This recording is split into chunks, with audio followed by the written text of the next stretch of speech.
time you find our people in any area where they are being attacked, they should, if they are intelligent, they should try and protect themselves, defend themselves. Well, there was talk a month ago, you remember, of a group in Harlem called the Blood Brothers, who left the black Muslims when you did, and then later parted company with you, we are told, because the tactics that you espoused were too mild. What do you know of them, the Blood Brothers? Well, I certainly wouldn't apologize for them. I think that the approach, if such a group as Blood Brothers exists... Does it? I say, well, I think all Negroes are blood brothers. Every Negro I know is my blood brother. Oh, but Minister Malcolm, we're talking about a group said to number up to 400, probably more, who confess themselves to be anti-white as you are. They disbelieve in nonviolence as you do. One group among them is said to believe in violence, even in murder, almost for violence sake. Another group among them are said to believe in violence only for retribution, to strike back. Well, if such a group as the Blood Brothers exists, it doesn't shock me. I would only be shocked at white people being shocked, because the conditions that prevail, Mike Wallace, are such that it's a miracle that such group hasn't formed a long time ago. But do they exist, to your knowledge? I think every Negro in Harlem is a blood brother, whether he admits it or not. A group of them? Are you in touch with them? All of my preaching is done to Negroes in general. I don't try and reach any special group. I try and reach all. And my gospel to them is black nationalism, political, economic, and social black nationalism. You have called for self-defense units, rifle clubs, ready to execute on the spot those who threaten Negroes.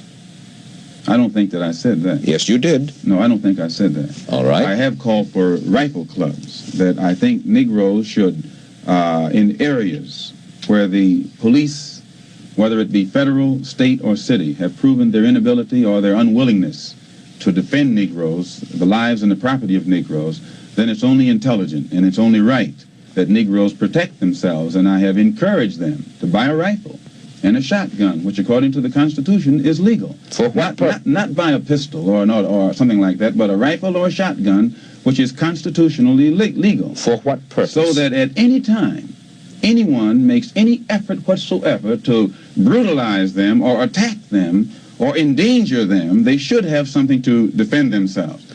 And in a country that spends, I think, $50 billion a year for defense alone, I'm shocked that there's apprehension over Negroes trying to do something to defend themselves. Well, who will determine when the Negro is endangered?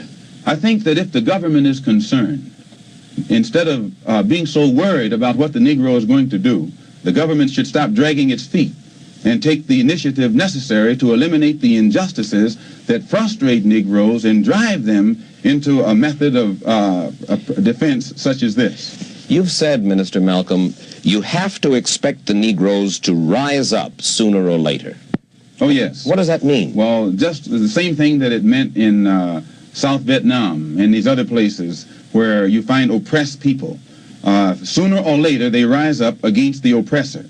When the Jews were being brutalized in Poland, there came a time when they couldn't take it anymore, and they fought back. They didn't have too much to fight with, but they fought back. And I think every oppressed people, no matter how meek and humble they are, after you drive them so far, they're going to strike back.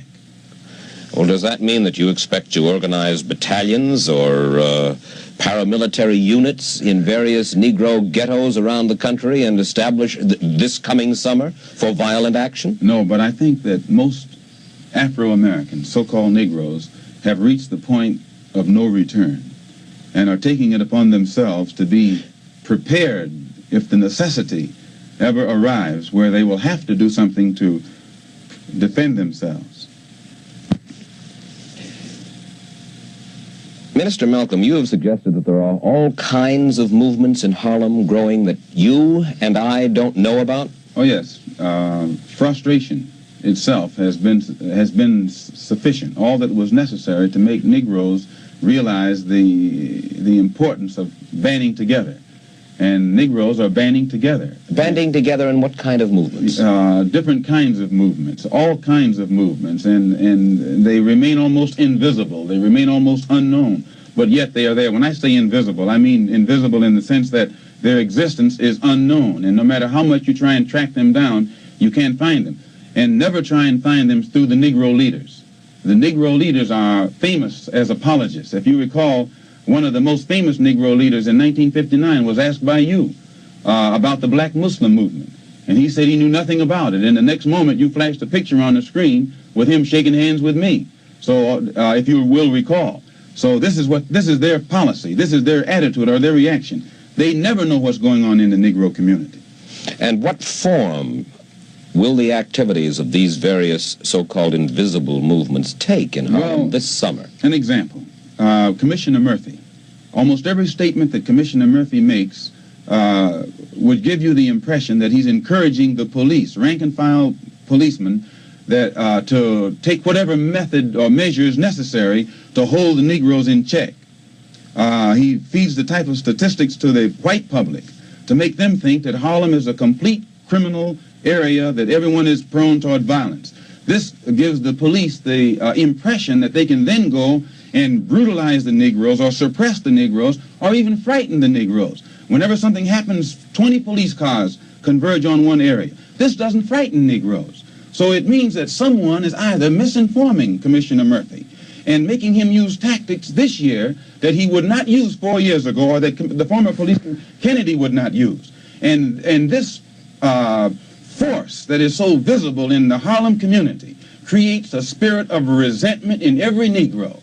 They think they're living in a police state, and they become hostile toward the policeman. They think that the policeman is there to be against them rather than to protect them.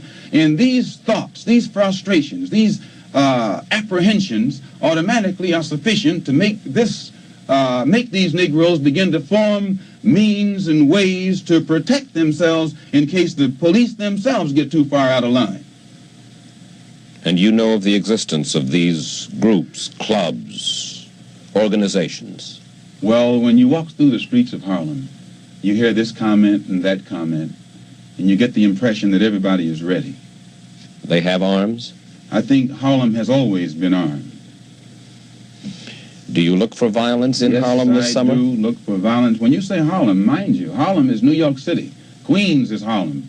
Brooklyn is Harlem. The Bronx is Harlem. Westchester is Harlem. I mean, could you not become the leader of this kind of a group? Which kind of a group? A violent group. It's not a case of becoming a leader of a violent group. I don't think any group, even that's ready, wants violence. It's a case of... Is this not, Minister Malcolm, a call to action of sorts that you are raising here and now? I don't have to raise a call to action. And this is what I'm trying to make white people see. They have lost their ability to be objective where the race problem is concerned, primarily because they know that no real meaningful results have come from the Negro struggle. And in defense of this, they always call it or label it violence. You really believe that any meaningful result is going to come from violence? It's not a case of violence. I think that, see, if you could get away from looking at it as violence, then you would be objective and see that actually all it is a tendency to react to what they are confronting. White people don't realize how frustrated Negroes have become. I think they have come to understand the Negro's frustration, but they are also of the opinion that no good can possibly come from violence. If they are of that opinion, Mike, if you think that the powder keg that's in your house is going to explode under certain conditions, either you have to remove the powder keg or remove the conditions. You can't stand there and label the powder keg as an enemy when you have the ability or have it within your power to change the condition, and it won't explode. Do you know of any contingency plan for action? No. I know of none. But I don't think if you go and study the history of oppressed people, usually their initial action is not a plan. Usually it's a reaction, and it's on the part of a few, and then everybody gets right on in with it. And I think you'll find that if Negroes ever have to resort to any kind of physical action to defend themselves, many white people will be on the side of Negroes. Many white people are fed up with what the Negroes suffer. And this is what I had to become aware of on my pilgrimage to Mecca. I could see then that there are many white people in this country who will side with the Negro in whatever he has to do to protect himself. You have changed your attitude about the white man in the United States to some extent. Well, I've broadened my scope. Travel broadens your scope. It gives you a wider understanding. And I have, in my many lectures on college campuses, seen many whites, even as a black Muslim, whose reaction to much of what I had to say showed me that they were genuinely concerned. Some weren't genuinely concerned, but many of them were. And this element is increasing. But that's a considerable change of opinion in Malcolm X. No, today I'm speaking for myself. Formerly I spoke for Elijah Muhammad. And everything I said was, Elijah Muhammad teaches us thus and so. I'm speaking now from what I think, from what I have seen, from what I have analyzed, and the conclusions that I have reached. And the white man is no longer the devil, and he is no longer bound to be evil. The Holy Quran teaches us to judge a man by his conscious behavior, by his intention. And my reason for going to Mecca was to get a better understanding of the religion of Islam and what the Quran teaches. So I judge a man by his conscious behavior. I am not a racist. I don't subscribe to any of the tenets of racism. Then there are good whites and good blacks and bad whites and blacks. It's not a case of being good and bad, good or bad blacks and whites. It's a case of being good or bad human beings. Elijah Muhammad is true. His followers are violent against Negroes. Against Negroes? Yes, his followers will go out and attack another Negro, like they will attack me, or they will brutalize a fellow Muslim who breaks the law. But you don't find those same followers going out and becoming involved in the Negro struggle in any way whatsoever. Now, the violence that he accuses me of is my tendency to want to participate in the struggle of the Negro at all levels. This is what he calls violence. I first received threats on my life in December. In December. No, not in December, in January. When it first became known that I had come back to New York and told the captain of the fruit in New York, who was my right-hand man formerly, and also the secretary of the New York Mosque and the minister in Boston. When it became known that I had told them, then an effort was made to shut me up. And by what means? Well, the... I didn't touch it, another person moved it. Getting ready to have the baby. Have the baby. And this one is taking care of that. So that's been fairly recent that all of this has gone on. Oh, yeah, last week. All right, if that's it... Hold on just a mic. Oh, yeah, you can hear it. All right. Yes, sir.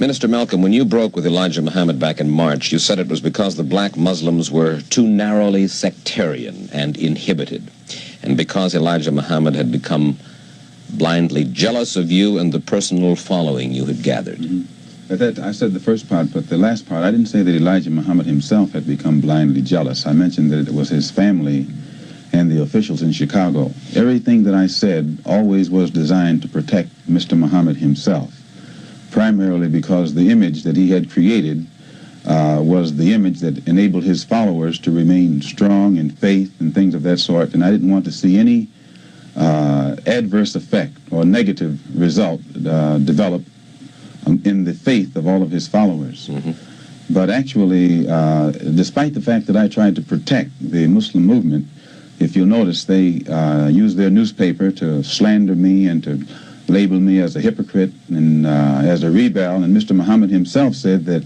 I defected.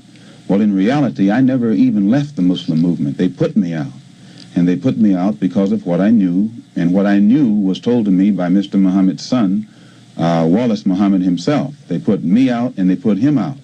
Well, now, first of all, let's find out what it is that Wallace Muhammad, Elijah Muhammad's son, told you. Well, number one, if you notice, the stick that I always used in presenting, representing, and defending the Muslim movement was the fact that it had the ability to reform the morals of the so-called Negro community. It eliminated drug addiction, alcoholism, fornication, adultery, loose sexual behavior, which meant that it eliminated bastard babies, illegitimate children. Well, as long as I knew that this was what it represented, and it gave me a strong stick, I could represent it and defend it. But we had a law which was that whenever any Muslim became involved in any kind of sexual relationship with someone to whom they weren't married, that person would be brought before the Muslim community, humiliated, and then isolated for from 1 to 5 years. This was our law. I think it was 1955, a young teenage sister left Detroit, went to Chicago. Hold it, for Christ. Let's find out. Cut the damn thing. Minister Malcolm, when you broke with Elijah Muhammad back in March, you said it was because the black Muslims were too narrowly sectarian and inhibited, and because Elijah Muhammad had become blindly jealous of you and the personal following that you had gathered. I never said that Mr. Muhammad was jealous. Every statement that I made was designed to protect him and to protect his image. I said that his officials and his family there in Chicago were the ones who were jealous. And I only tried to protect his image because it was his image that enabled his followers to have such strong faith and exercise the moral discipline that they displayed. And as long as I thought that the Muslim movement represented a force that could reform the morals of the Negro community, I could represent it as such. But we had a strong law which dictated that any Muslim who became involved in any kind of sexual activity with anyone to whom they weren't married, they were brought before the Muslim community and humiliated and then isolated or sentenced out of the Muslim community for from 1 to 5 years. Well, in 1954, a teenage sister left Detroit and became one of Mr. Muhammad's personal secretaries. And there in the Chicago office, she became pregnant after being there for a year. And she was brought before the Muslim community and humiliated and isolated. And a year later, another secretary, this time one from Lansing, Michigan, came to Chicago. She also became pregnant. She was brought before the community and humiliated and isolated. And because the other person was never brought forth during this court session, it was concluded by all of Mr. Muhammad's followers that it was a non-Muslim who was the other party. Well, we grew so rapidly until that in 1957 or 58, the secretarial staff was expanded to, I think, 8 teenage sisters. In 1959, 6 of them disappeared. 2 of them reappeared in Philadelphia about 2 or 3 months later, and they were all right. The other 4 reappeared in 1960. All 4 of them had babies. All 4 of them had become involved with someone and become pregnant and had these children. So it was, from what I now know, when the 4 of them got back to Chicago and began to compare notes, they found that the same man had told all of them the same story and had made all of them pregnant, that the same man was the father of all 4 of their children and had also been the father of the children brought forth by the 2 secretaries who preceded them. So this story was kept among these sisters until 1962. 2 of them rebelled against the person who was responsible and began to tell the story all over the city of Chicago. It caused many of the Muslims in the Chicago mosque to leave and go back out in the street. They knew it, and I knew nothing about it until 1963 when Mr. Muhammad's son, who had been in prison, came out, and he had been a minister, and he was very religious and spiritual. And when he began to hear these rumors around Chicago, he went to one of the sisters, and the sister admitted to him that the rumor was true. And it was he who first told me about it. And when he told me about it, I wrote to Mr. Muhammad and told him about it, and he admitted that he had a knowledge of it, and that he had given me a religious explanation that would fit into prophecy and all of that. So I was quiet. And it wasn't until October of 1963 that it came up again. And when it came up again, I realized that the same person who had made these other sisters pregnant was still busy doing the same thing. He hadn't stopped. 2 of the sisters had 2 children by the same man. And one of those 2 sisters was pregnant still, getting ready to have a 3rd child by the same man. So when it was known among the Chicago officials that I had a knowledge of this, they became very fearful of me. They became very antagonistic toward me, and they had to do something to diminish the authority that I had, for fear that if this became public knowledge, the followers would leave the Muslim movement and follow me. And it was at that time that they used the statement that I made against President Kennedy as a pretext to cut my authority, and some other things happened that finally produced the split, or forced the split. And when I made the split, the only reason that I didn't make this public knowledge was I knew the implications, and I felt that if the Muslims who were in the Nation of Islam knew it, that which enabled them to be so strongly religious and exercise moral discipline would be shattered, and it would cause all of them to go right back and start doing the things that they had been doing previously. Who is the father of all of these various children whom you have enumerated? The first one to tell me who the father was Wallace Muhammad, and he told me that the father was Elijah Muhammad himself. One of the sisters, he went to the home of one of the sisters, and when he walked in the door, she says, "I want to let you see something." And she showed him her child. She said, "Here's your brother, and your father is the father of this child." And then I questioned the sisters myself, because I was shook up. And they admitted to me that Elijah Muhammad was the father of their children. And I took it to him. And it was at that time he told me that he was Muhammad, the prophet, and that Muhammad had 9 wives. He also told me that he was David. He was the modern David, and that he was the modern Solomon, and that it was meant for him to fulfill today all of the things that they did back there. And how many of these illegitimate children did he father with the sisters? Well, he made 6 sisters pregnant. They all had children. 2 of those 6 had 2 children. One of those 2 is having a child right now. I am told that there is a 7th sister who is supposed to be in Mexico right now, and she's supposed to be having a child by him. Why are you only now making these revelations? Speed. This Minister Malcolm. For this reason, one of the things that I realized, for one thing, when you first separate from your wife, it's a physical separation, but it's not psychological. You still have feelings for her, and you protect her. But after the physical separation has taken place for a while, it becomes a psychological separation. It was the same way with me and the Muslim movement. When I first separated, it was a physical separation, but my feeling was still there. And it was only after my trip into the Muslim world and my pilgrimage to Mecca that I really was able to exercise the objective approach to it that enabled me to see that something had to be done to bring this to light. Otherwise, a whole lot of innocent people would be killed needlessly.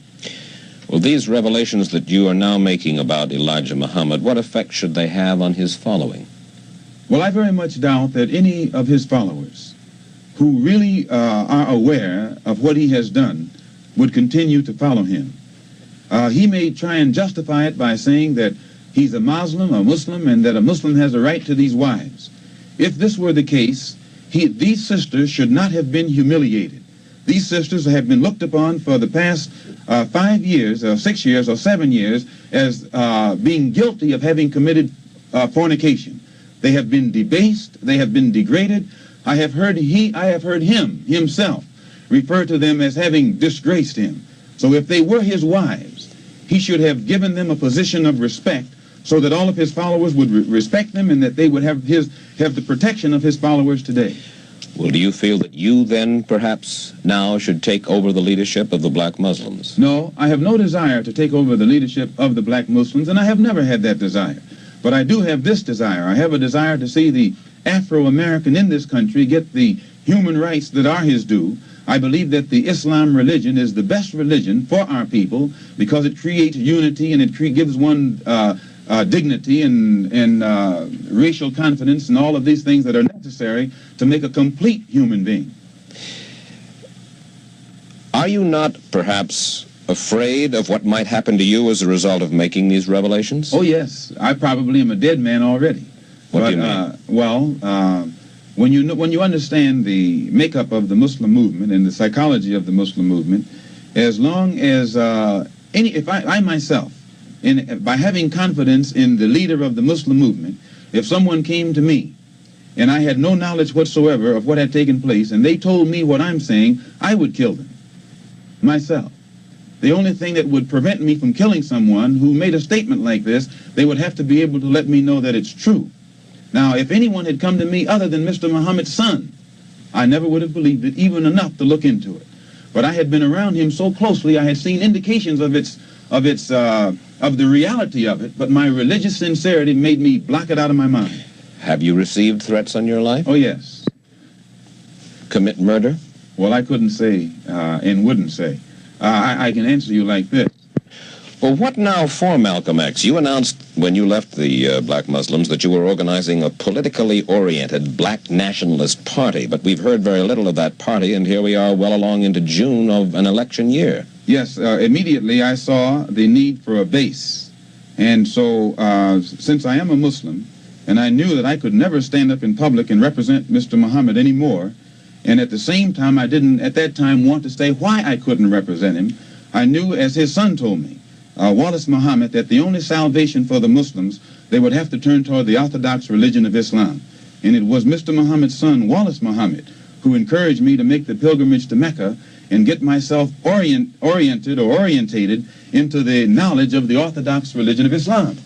And at the same time, since I was a nationalist, I had to have a better knowledge of what the attitude of Africans was toward our people in this country, so I made a tour through the African nations. After going into the Muslim world and into the African nations, finding what their attitude was toward the problem of the American Negro, I have now come back, and we are in the process of setting up an organization for that purpose. One question before we go further with that. Has Wallace Muhammad left the black Muslims? Wallace Muhammad was put out of the Muslim movement right along with me.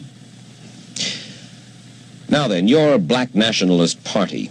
It's not a black nationalist party. Oh, what is it? Our political, economic, and social philosophy is black nationalism. How many members do you have? At the present time, we have no members. How many members do the Muslims have? I have no idea. You really but don't? I do know that during the past 4 years, there has been more of a dropping away than there has been more decrease than increase. And most of those who have left have been the younger ones, the ones who want some action, and the ones who want to participate in the entire overall struggle of the black man in this country for his rights. How many Muslims followed you out of the movement? I have no idea. How many did the Muslims have at their height? I have no idea. When I watched your program years ago, I think you come pretty close to it when you said about 250,000. The following is not always an active, registered following. But where does your financing come from now? Right now, I have no financing. The only financing we have are the Muslims who are still with me. Well, how do you support yourself, Malcolm? Well, I'm unsupported. Well, you seem to be fairly well fed and well, fortunately, while I was among the Muslims, I never lived beyond my means, and I have learned how to live within means. And I still have the clothes that that was provided for me at that time. I'm in the house that was provided for me, although we're in a court battle. They're trying to get it back. And I have made this statement to them concerning the house, that they could have it if they would take me back, if they would permit me to come before the Muslim movement, the rank and file, and explain or defend myself against all of the charges that they've made against me. They could have the house. But they are going contrary to their own laws by standing up in the mosque and indicting me, but never giving me a chance to defend myself. And they say that no one can judge me but Mr. Muhammad. In this case, Mr. Muhammad can't sit as judge because he's involved in the case. Elijah Muhammad says of the Muslims, we carry no arms, and we do not seek to win victory with arms. We do nothing to others that we would not have done unto us. The two brothers were sent after me with revolvers by Joseph, the captain of the Fruit in New York. They were armed. When a Muslim is attacked, and you'll find this to be the pattern, when the Muslims were attacked in Monroe, Louisiana, Elijah Muhammad gave no signal to anybody across the nation to come to the defense of their brothers. When our brothers were attacked in Los Angeles, again, Elijah Muhammad gave no signal to anybody to come to the defense of those brothers. Never have the Muslims anywhere in the country gotten any kind of instruction from the national office or headquarters on how to defend themselves when they are attacked by outsiders. The only times the Muslims have ever been given any instructions to commit violence is when that violence is directed against a fellow Muslim. As far as you are concerned, you will accept the fealty, if you will, of any Negro anywhere under any conditions. You have to define fealty. You want them to give you their loyalty. Not me, their loyalty. I'm not seeking for the loyalty of any Negro. But I am seeking that for Negroes to learn how to be loyal to themselves. And when the Negro learns how to be loyal to himself, our problem is pretty well solved. Cut just a second. Larry? All right. Okay.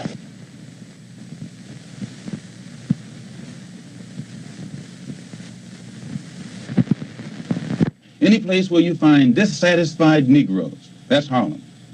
And whereas 20 years ago, when you'd have a little race riot, it was confined to a community. Today, Mike, if you have any kind of racial explosion, it will engulf the entire city, and it will have a chain reaction effect of spreading from city to city and on an international scale from country to country.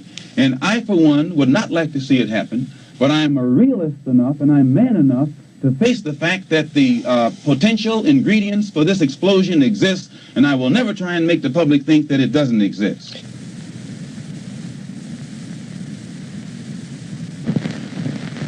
One brother encouraged to go out to my house and shut me up.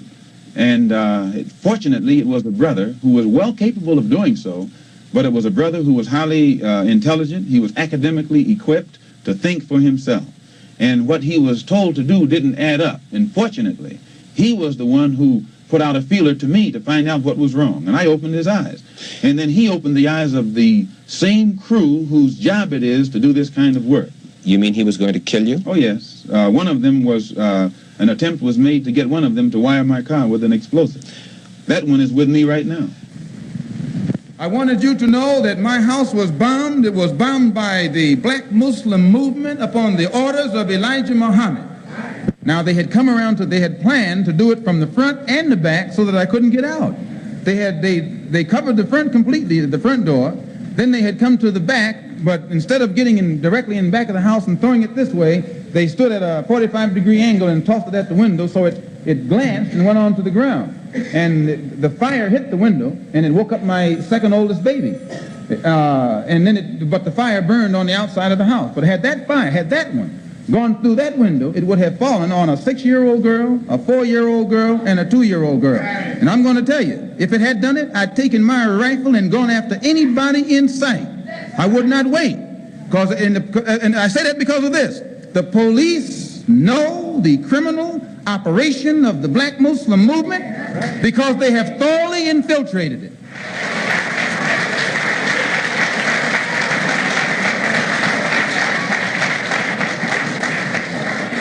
The only thing that I regret in all of this is that two black groups have to fight and kill each other off. Elijah Muhammad could stop the whole thing tomorrow just by raising his hand. Really, he could. He could stop the whole thing by raising his hand. But he won't. He doesn't love black people. He doesn't even love his own followers. Proof of which they're killing each other. They killed one in the Bronx. They shot another one in the Bronx. They tried to get 6 of us Sunday morning.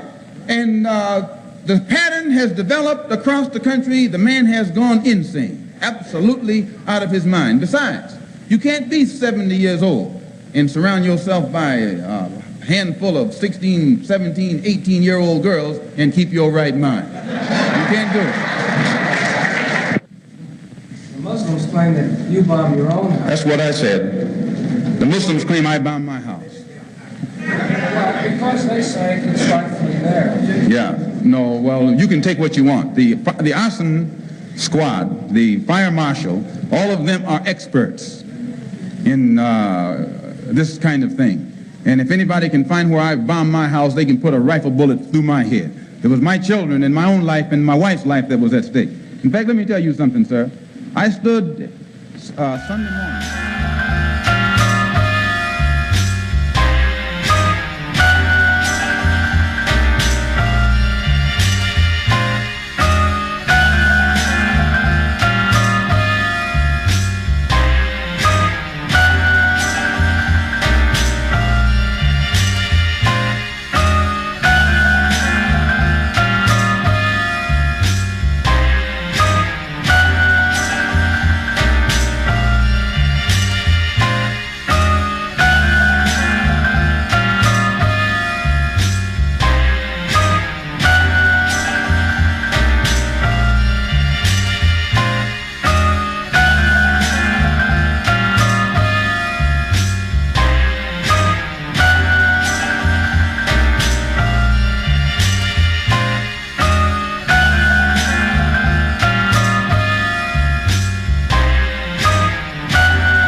Sir, could you describe the shooting?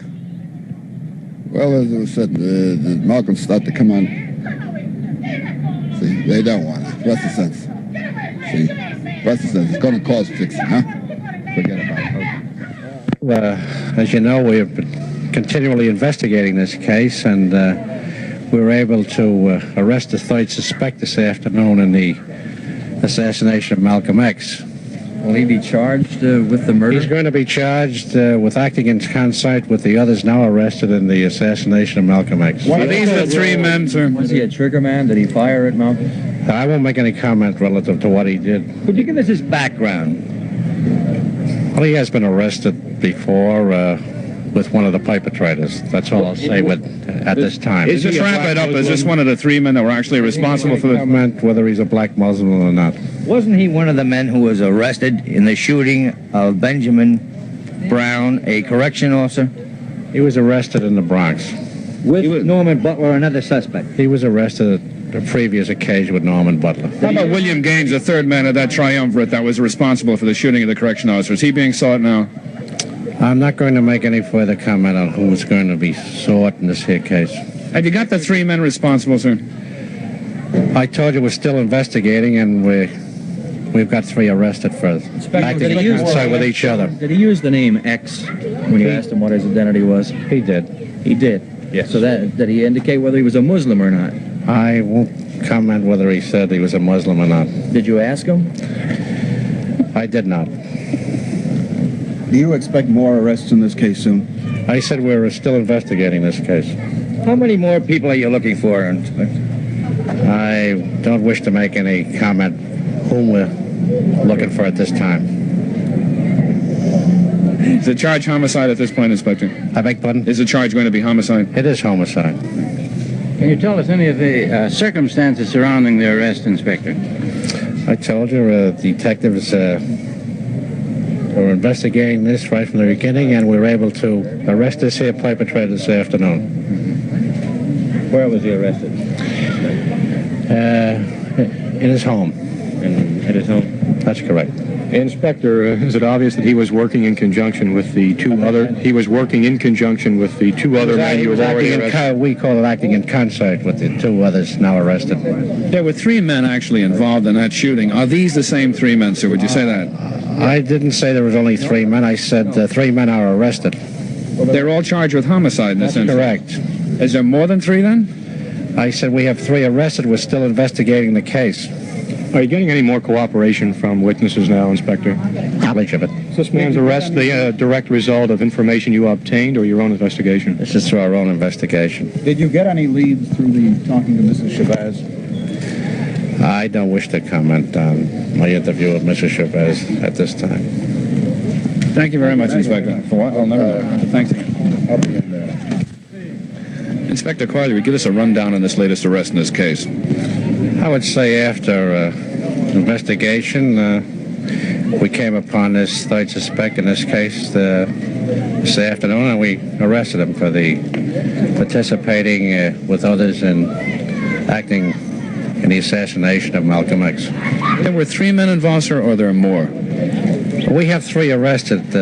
How many more involved? I'm not going to make any comment at this time. There are homicide charges pending against all three. Is that correct, sir? That's correct. Two have been arraigned and have been remanded, and this third man arrested here this afternoon. Where'd you grab this man? We grabbed him at his residence. We had made many efforts, but we weren't able to get him before. Did he give you a bad time at that situation? No, he did not. Can you tell me his reaction when you picked him up? He was a little bit surprised, like a lot of them are, when they figure they're in the free and clear of the crime itself. These two men, Johnson and Norman Butler, were involved in the shooting of that correction officer. There was also a third man, a man named William Gaines. Are you looking for him? I'm not going to make any comment who else we're looking for, what his name is, or where we're looking. Would you say that the investigation is going to continue at this point? Oh, yes. We're continuing the investigation. Would that intimate, sir, that there are still more people involved? Well, it could be, but we're going to make sure when we get finished who was there and who wasn't there. The two other men that were arrested have been identified as black Muslims, yet Elijah Muhammad says he'd never resort to this sort of thing. Again, wish to say. I'm not going to comment on whether they are black Muslims or not. But you got 3 out of 3 so far. So far. Thanks very much, Inspector. I think the attitude of the police and the press saying that my husband had bombed his own house, I think it was very unfair for them to make this accusation against him after all of the times that he had said publicly, he had said privately, he had said on a lot of occasions that we had received several threats, that his life was in danger, and everyone took it lightly and said that he was talking out of his mind, that it didn't happen. And when I know, he knew, and everyone else actually knew that threats from time to time had been made on his life, but he was just lucky to get past it. We received threatening phone calls, and all of these things were reported. And the police and the press, when the house was bombed, they were very unfair to us, saying that my husband had bombed his own house, which was very ridiculous. I think my husband was a very dedicated man, and he didn't want luxuries. He was primarily interested in the condition and the plight and the upliftment of the Negroes in this country. And this is what he died for. I'm rolling. Do you fear for your own life and the lives of your children? Yes, I think this is one of the things that my husband's kept saying, and that he feared for his family's life. You saw your husband last, or when did you see your husband last talk to him, rather, this afternoon, and what did you talk about? Well, yesterday he was going to check in at a hotel to be able to get some work done that he wanted to get done, that he couldn't get done where we are staying because it's crowded. We moved in with friends after our house was bombed, and he checked into a hotel to be able to finish some work. And he called me last night and said that he had picked up his typewriter and that he was going to get the work done. And he called me, and I asked him before he left if I could come to the meeting. I said, can I come to the meeting tomorrow? And he says, no. And then today he called me, and he says that he'd like for me to come to the meeting, and he'd like for me to bring all of the children, if I could get them ready. And I told him, yes, I'd try. Do you think this indicated he had a premonition that something would happen today? Well, I have no idea, but it was a very warm conversation we had. Do you think, ma'am, that this assassination is likely to touch off reprisals against black Muslims by Malcolm's followers? Will you make any effort at all to continue your husband's work? Yes. What do you see as the future of your husband's movement, ma'am? Do you think it will continue without him? Did your husband leave you well off, ma'am? Are you able to support yourself? No, we are without funds. When my husband was in the black Muslim movement, I mean, everything that he made was turned over to the black Muslim movement. And we received money just for the barest of necessities. Then after he left the black Muslim movement, everything was turned over to Muslim mosques and corporates, trying to unite the Negroes in this country with the Afro-Americans in this country, I should say, with the Africans throughout the world. Since the bombing of your home, has the police made any effort to offer you protection? If Malcolm's assassins are caught, what do you think should be done with them? Did you start to reply to the question about the police protection? Did they make any effort at all to offer you protection? Well, I guess they did make an effort, yes. Did they offer you a bodyguard or anything like that? No. Do you want police protection?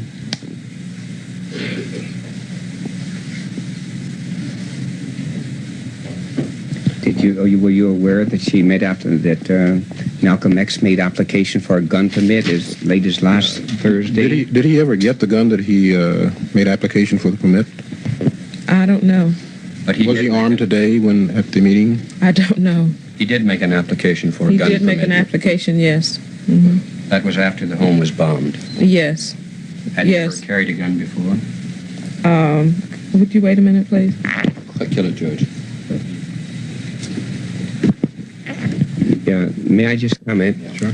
That, when they were charging Malcolm with having bombed his own home, most people were not aware that not only did Malcolm not have a lot of money, but he didn't even have personal insurance on his own life or on his furniture. I think this might indicate to some degree his dedication and the unlikelihood of him having bummed his own home, unless you want to believe he shot himself today as well. No. Well, that's probably what the press will say, that he shot himself, you know. All right, get that out again, Joe. Mrs. Shabazz, have any funeral arrangements been made yet? They're in the process of being made. Can you say now when the funeral will be held or where it be held? At this point, I can't say. Hold it 1 second. Hold it, George. Darling, do you think you'll take an active part in such a matter? At the present time, I would not care to make a comment.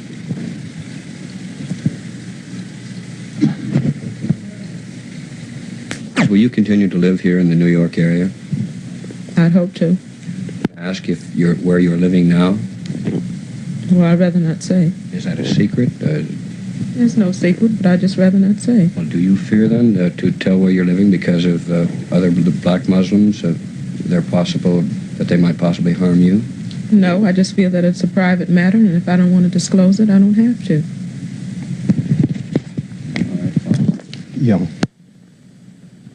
Whether he was spokesman or agitator, prophet or demagogue, the charismatic Malcolm X very often made big news. And he was never hotter copy than 1 year ago today, when he was scheduled to deliver a major policy address here at the Audubon Ballroom. A few months before, Malcolm had returned from Africa after an extended tour of the Islamic nation, including a stopover at the fabled city of Mecca. And it was said what he had learned during his journey had made him less hostile to the white man, less certain that whites and blacks could not live harmoniously here in America. This is John Riley, Channel 2 News from the Audubon Ballroom.